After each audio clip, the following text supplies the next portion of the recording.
Global investor summit में ITC ने 5,000 करोड़ के निवेश का प्रस्ताव, सीएम धामी बोले 2.5 लाख करोड़ का लक्ष्य। प्रदेश सरकार इस साल युवाओं को देगी तोहफा, धामी सरकार युवाओं को देगी 24,000 नौकरियां, अब तक सरकार दे चुकी है 10,000 नौकरियां। राज्यपाल लेफ्टिनेंट जनरल गुरमीत सिंह ने कहा, प्रदेश में 1 यूनिवर्सिटी 1 रिसर्च होगा लागू, उच्च शिक्षा में शामिल होगी Sanskrit. Out of turn job का आदेश हुआ जारी, खेल नीति 2021 के अंतर्गत आदेश जारी, खेल मंत्री रेखा आर्य ने सीएम धामी का जताया आभार। उत्तराखंड में डेंगू का डंक बढ़ते मामलों को लेकर सरकार सतर्क, ओपीडी में 60% मरीज बुखार से पीड़ित, डेंगू के बढ़ते मामलों से विभाग में हड़कंप।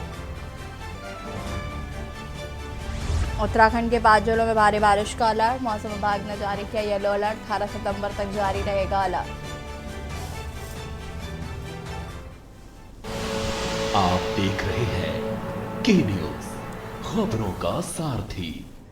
नमस्कार, खबर उत्तराखंड में आप सभी का स्वागत है। मैं हूं आपके साथ यशी शुक्ला। हरिद्वार से खबर आपको बता देते हैं, जो पर कोटा वाली नदी में आया उफान। आपको बता दें कि नदी के बीच फंसी यात्रियों भरी बस, चड़ियापुर बॉर्डर के पास हुआ हादसा। उत्तर प्रदेश से हरिद्वार की तरफ आ रही थी बस, यूपी उत्तराखंड पुलिस और एसडीआरएफ की टीमें रेस्क्यू में जुट गई हैं।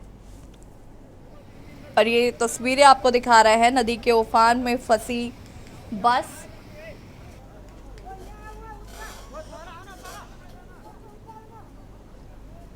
रेस्क्यू जारी।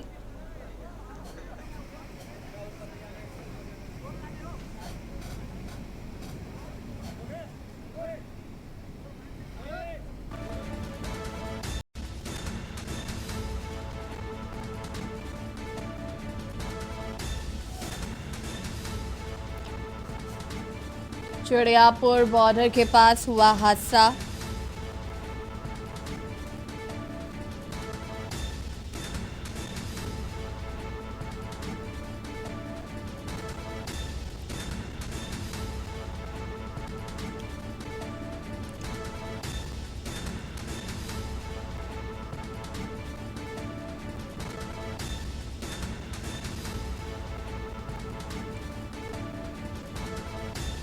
यूपी उत्तराखंड पुलिस और एसडीआरएफ की टीमें रेस्क्यू में जुटी।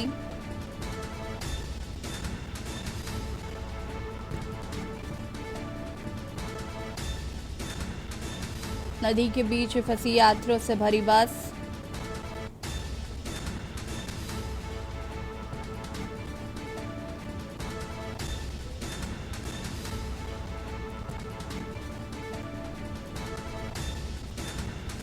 और इसी खबर पर ज्यादा जानकारी के लिए संवाददाता राम गोपाल हमारे साथ जुड़ चुके हैं। राम गोपाल जी, क्या कुछ जानकारी है?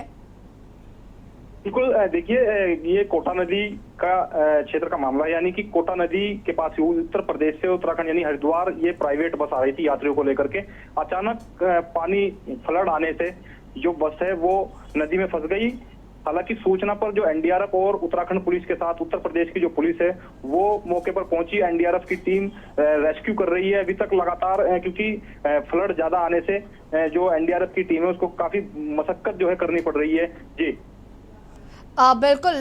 क्या लोगों को अब तक रेस्क्यू किया जा चुका है या रेस्क्यू कार्य अभी भी जारी है?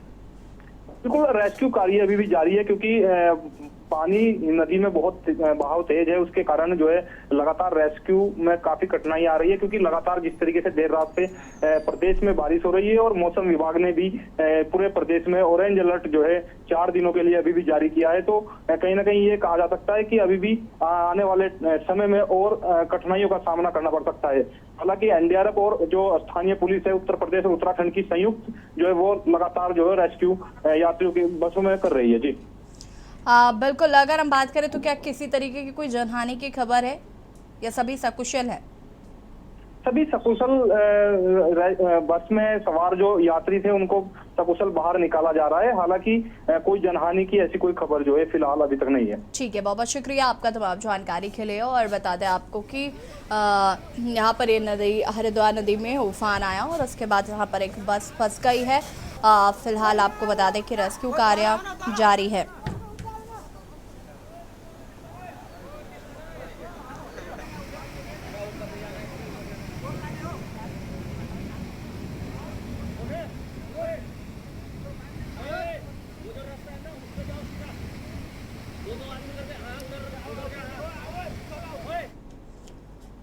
उत्तराखंड के उधम सिंह नगर जनपद मुख्यालय रुद्रपुर के काशीपुर कक्षा हाईवे पर अचानक कुछ लोग बात कर रहे होते हैं।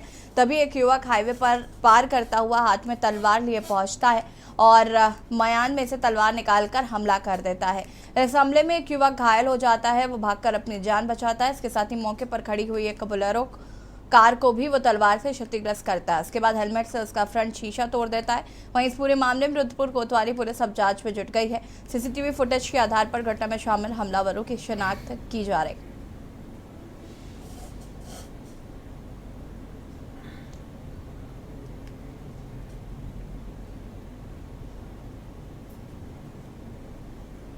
ये मूछों वाला कौन है जो लंबा सा है?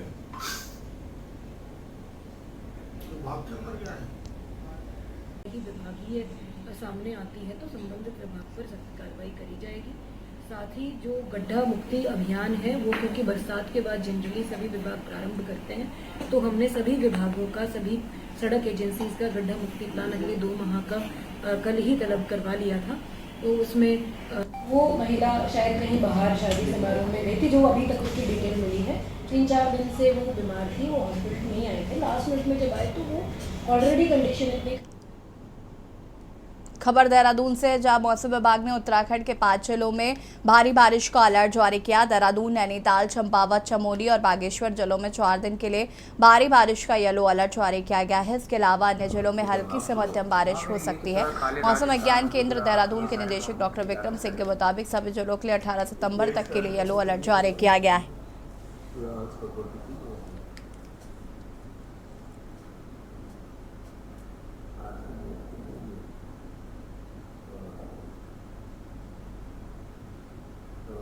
सुबह से लेके 15 तक एक तो सर मतलब रोज ही थोड़ी अच्छी एक्टिविटी मिलती है ना, तो सर क्यूमुलेटिव इम्पैक्ट 17 तारीख तक के लिए अगर बात करें तो जो एक्टिविटी वो रहेगी, और उसमें अनेक जगहों तक में आप कह सकते हैं जो हल्की से मध्यम बारिश हो अभी मिलेंगी 3 से 4 दिन में। और एका दुक्का जो हैवी रेन है, जैसे बागेश्वर है या इसी तरह देहरादून है और इधर नैनीताल देख लें, तो इन डिस्ट्रिक्ट में एका दुक्का जगहों में हैवी रेंज की इस दौरान संभावना रहेगी। और जो इंटेंस शावर वगैरह है वो थोड़े बहुत मिल ही रहे हैं, तो इसलिए उसके लिए भी जो है येलो वार्निंग वो थोड़ा रखा गया है। तो हालांकि बहुत ज़्यादा एक्टिविटी नहीं है, नियर नॉर्मल एक्टिविटी है ये जो मिलती है इस दौरान जो है। और 17 के बाद आप देखेंगे कि जो एक्टिविटी वो थोड़ी 3-4 दिन के लिए वो कम हो जाएगी। खबर डोईवाला से, जहां नदी के किनारे पार्टी कर रहे 5 युवकों में से एक युवक जब नदी में नहाने उतरा तो वो देखते देखते डूब गया और युवक को डूबता देख उसके दोस्तों ने मदद के लिए गुहार लगाई और किसी तरह नदी में डूबे युवक को नदी से बाहर निकाल दिया। मौके पर पहुंची पुलिस ने युवक के शव को कब्जे में लेकर पोस्टमार्टम के लिए हिमालयन अस्पताल भेजा है। पता चला है कि ऋषिकेश श्यामपुर में बला फॉर्म के निवासी और पिकनिक करने जाखा नदी के पास सूर्यधार झील क्षेत्र में आए थे। हादसा होने की खबर से युवक के घर में कोहराम मच गया है। मैनानी पोखरी पुलिस भी इस पूरे मामले पर सख्त है और मृतक युवक के दोस्तों से पूछताछ भी की जा रही।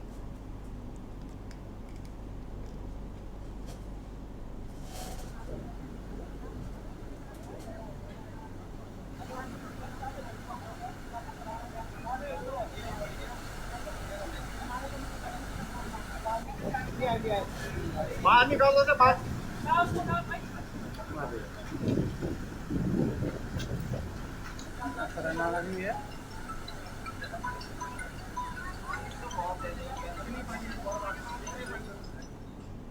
कोटद्वार में छात्रों के 2 गुटों के बीच हुई खूनी संघर्ष एवं आगामी छात्र संघ चुनावों को देखते हुए एसएसपी पौड़ी श्वेता चौबे ने अपने अधीनस्थों को अलर्ट रहने के निर्देश दिए। गुरुवार को पौड़ी व्यवसायिक अपराध मीटिंग के दौरान एसएसपी ने खासकर कोटद्वार, पौड़ी और श्रीनगर छात्र संघ चुनावों को लेकर थाना प्रभारियों के साथ ही क्षेत्र अधिकारियों और एलआईयू को भी मुस्तैदी के साथ ड्यूटी करने के निर्देश दिए ताकि छात्र संघ चुनाव शांतिपूर्ण तरीके से संपन्न कराया जा सके।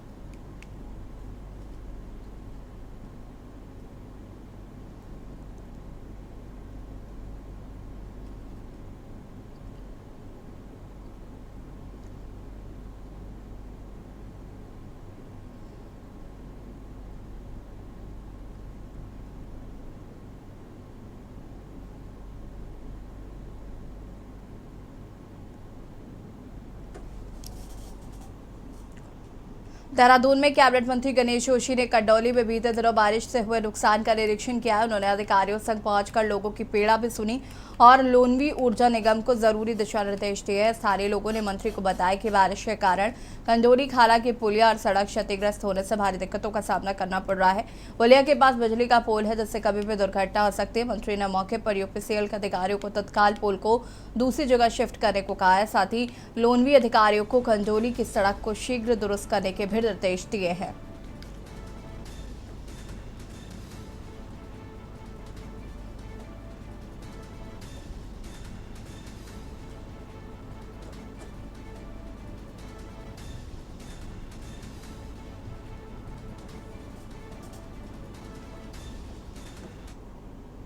खबर देहरादून से है, जहां पर डीआईजी दलीप सिंह कुंवर को रेसकोर्स स्थित पुलिस लाइन में विदाई दी गई। दरअसल शासन ने डीआईजी दलीप सिंह कुंवर का ट्रांसफर देहरादून के एसएसपी पद से इंटेलिजेंस पर कर दिया, जिसके बाद उन्हें विदाई दी गई। आपको बता दें कि यह विदाई समारोह पुलिस लाइन स्थित सभागार में हुआ और इस दौरान जिला पुलिस के अफसरों के साथ ही थानों के प्रभारी भी मौजूद रहे। इस अवसर पर डीआईजी दलीप सिंह कुंवर के करीब 14 महीने के कार्यकाल को सराहा गया।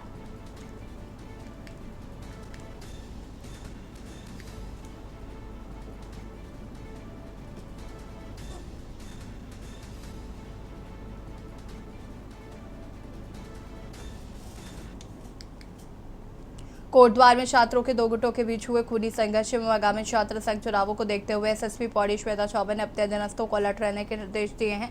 गुरुवार को पौड़ी में मासिक अपराध मीटिंग के दौरान एसएसपी ने खासकर कोटद्वार, पौड़ी और श्रीनगर छात्र संघ चुनावों को लेकर थाना प्रभारियों के साथ ही क्षेत्राधिकारियों एवं मलायु को भी मुस्तैदी के साथ ड्यूटी करने के निर्देश दिए ताकि छात्र संघ चुनाव शांतिपूर्वक संपन्न कराया जा सके।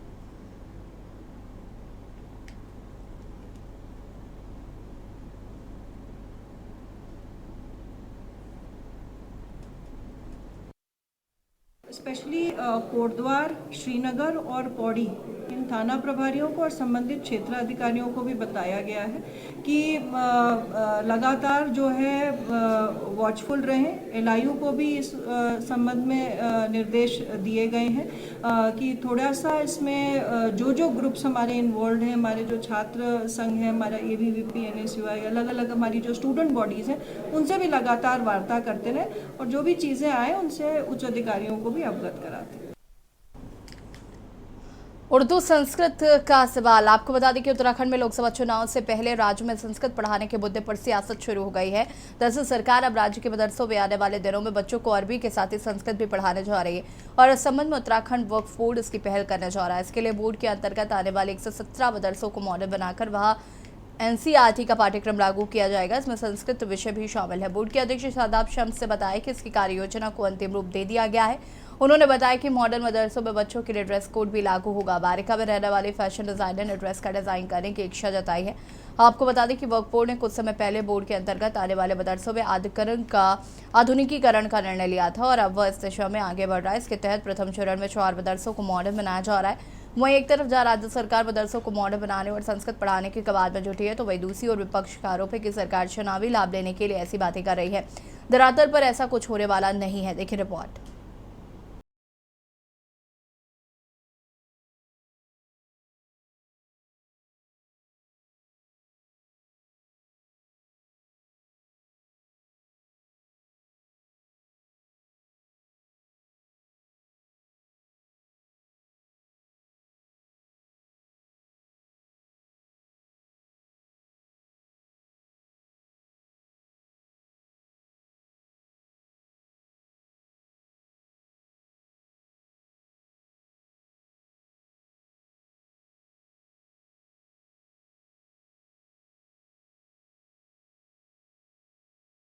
समय पहले बोर्ड के अंतर्गत आने वाले मदरसों के आधुनिकीकरण का निर्णय लिया था। अब वो इस दिशा में आगे बढ़ रहा है।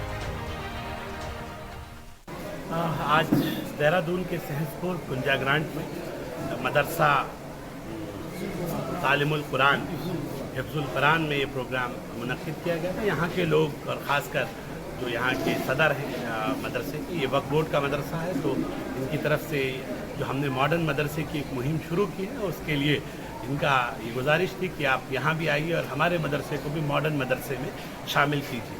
तो ये अच्छी बात है कि आज मुस्लिम समाज अपने बच्चों के एजुकेशन को लेके बहुत पॉजिटिव है और उसको लगता है कि अब जो मॉडर्न मदरसा है, जहाँ हमने कहा एनसीईआरटी का सिलेबस हम पढ़ाएंगे और हाफ टाइम के लिए वो मदरसा स्कूल की तरह चलेगा और आधे वक्त के लिए वो मदरसा चलेगा। बेटियों के लिए अलग इंतजाम होंगे। आपको बता दें कि मॉडर्न मदरसों में छात्र व छात्राओं दोनों के लिए सेक्शन शुरू किए जाएंगे। दिन में मदरसे सामान्य स्कूलों की तरह चलेंगे। बच्चे न केवल संस्कृत बल्कि अंग्रेजी, विज्ञान समेत अन्य विषय भी पढ़ेंगे। शाम को इनमें अरबी की पढ़ाई होगी। इसी तरह धीरे धीरे बोर्ड के अधीन अन्य मदरसों को भी मॉडर्न बनाया जाएगा। इस पहल के पीछे मंशा यही है कि मुस्लिम समुदाय के बच्चे भी डॉक्टर, इंजीनियर आदि बन सके।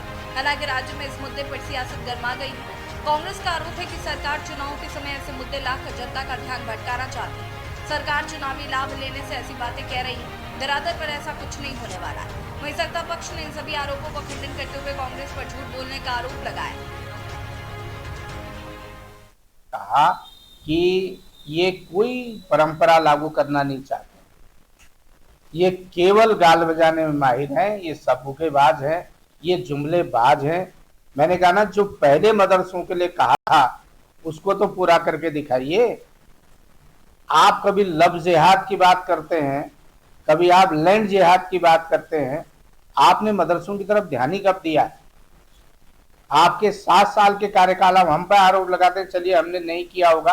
आप बताइए, आपने मदरसों की शिक्षा प्रणाली में सुधार के लिए क्या कदम उठाए, इसका जवाब दे दीजिए। बाकी राजनीतिक लाभ की दृष्टि से आप कुछ भी कहते रहिए, उससे आपके झांसे में कोई आने वाला नहीं है। कुल मिलाकर राज्य में लोकसभा चुनाव से पहले संस्कृत बढ़ाने के मुद्दे पर सियासत शुरू हो गई। एक तरफ जहां सरकार मदरसों को मॉडर्न बनाने के साथ ही बच्चों को संस्कृत का ज्ञान देने की तैयारी कर रही है, तो दूसरी ओर विपक्ष ने सरकार की टाइमिंग और मंशा पर सवाल खड़े कर दिए। ऐसे में देखना होगा कि सरकार अपनी इस योजना को धरातल पर उतार पाएगी। Uttarakhand desk report. और यहाँ रुकेंगे छोटे से ब्रेक के लिए, जो हाजिर होता है। आप देख रहे हैं के न्यूज, खबरों का सारथी। ब्रेक के बाद एक बार फिर से आप सभी का स्वागत है। और उत्तर प्रदेश के मुख्यमंत्री योगी आदित्यनाथ क्या कुछ कह रहे हैं, सुन लेते हैं। वहाँ से दूरी थी, कोई निवेश नहीं था। मैंने कई बार हिंदुजा जी से इस बारे में आग्रह किया था कि उत्तर प्रदेश में आना चाहिए, और मुझे प्रसन्नता है कि उन्होंने रुचि दिखाई। और आज धीरज जी स्वयं अपनी टीम के साथ में यहाँ पर आए हैं और उन्होंने इस महत्वपूर्ण एमओयू को यहाँ पे साइन किया है, और वह भी एक ऐसे सेक्टर में जो भारत की ऊर्जा की आत्मनिर्भरता की दृष्टि से प्रधानमंत्री जी के विजन को आगे बढ़ाने के लिए ईवी सेक्टर का है। यह हमारे भविष्योन्मुख दृष्टिकोण को प्रदर्शित करता है। एक तरफ हम लोग परंपरागत चलने वाले उस ईंधन पर जो हमारे यहाँ उत्पादन नहीं होता, जिसके लिए हमें अपनी महत्वपूर्ण मुद्रा को देना होता है, उस पर हमारी निर्भरता को कम करेगा। दूसरी तरफ प्रधानमंत्री जी के 2070 तक नेट जीरो के लक्ष्य को प्राप्त करने की दिशा में जो विजन है, उस लक्ष्य को प्राप्त करने में भी उत्तर प्रदेश आगे बढ़ पाएगा। और इस दृष्टि से आज का ये एमओयू अत्यंत महत्वपूर्ण है। आप सब जानते हैं, उत्तर प्रदेश ने पिछले 6 वर्ष में प्रधानमंत्री मोदी जी के मार्गदर्शन और नेतृत्व में एक महत्वपूर्ण छलांग लगाई है। उत्तर प्रदेश में हमारे जितने भी निवेशक आते हैं या जो उद्यमी पहले से हैं, उन सबको सभी प्रकार की सुरक्षा और शासन की हर प्रकार की सुविधा राज्य सरकार उपलब्ध कराने के लिए पूरी तरह प्रतिबद्ध है। देश के अंदर सुरक्षा और कानून व्यवस्था का मॉडल उत्तर प्रदेश ने दिया है। 6 वर्ष में, जिस उत्तर प्रदेश में 6 वर्ष पहले हर दूसरे तीसरे दिन एक बड़ा दंगा होता था, 6 वर्ष में एक भी दंगा नहीं हुआ। उत्तर प्रदेश इतनी बड़ी आबादी के साथ बहुत अच्छे ढंग से कार्य करते हुए आगे बढ़ रहा है। तो दूसरी ओर निवेश के एक बेहतरीन गंतव्य के रूप में प्रदेश की इन संभावनाओं को आगे बढ़ाने के लिए भी ईज ऑफ डूइंग बिजनेस की रैंकिंग में व्यापक सुधार, 14 से नंबर 2 पर आना।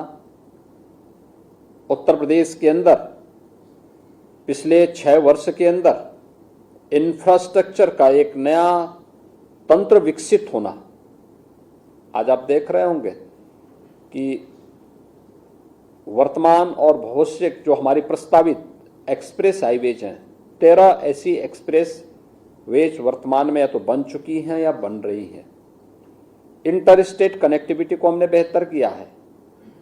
देश का पहला इनलाइन वाटरवे वाराणसी से हल्दिया के बीच में प्रारंभ हो चुका है। प्रदेश के अंदर देश के सबसे अधिक मेट्रो उत्तर प्रदेश के अंदर संचालित हो रही है और देश का पहला रैपिड रेल दिल्ली मेरठ के बीच में अगले कुछ महीनों में प्रधानमंत्री जी के कर कमलों से प्रारंभ होने जा रहा है। उत्तर प्रदेश ने अपनी कनेक्टिविटी को बेहतर किया है और मुझे लगता है कि हिंदुजा ग्रुप ने बहुत अच्छा निर्णय समय से किया है। देश का सबसे बड़ा परिवहन का बेड़ा राज्य सरकार के पास स्वयं है। उत्तर प्रदेश परिवहन निगम के पास 14,000 अपनी बसेज हैं और स्कूल बसेज को अगर हम देखेंगे तो इनकी संख्या लगभग 1.5 लाख तक पहुंचती है।